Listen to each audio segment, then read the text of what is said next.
இப்படியும் நடக்கும் என்று எவருக்கிங்கே தெரியும்? அந்த இறைவன் போடும் விடுகதைக்கு எவருக்கு விடை புரியும்?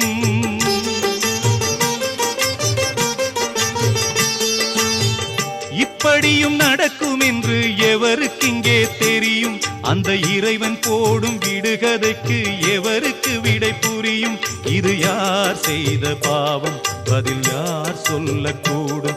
இது யார் செய்த பாவம்? பதில் யார் சொல்லக்கூடும்?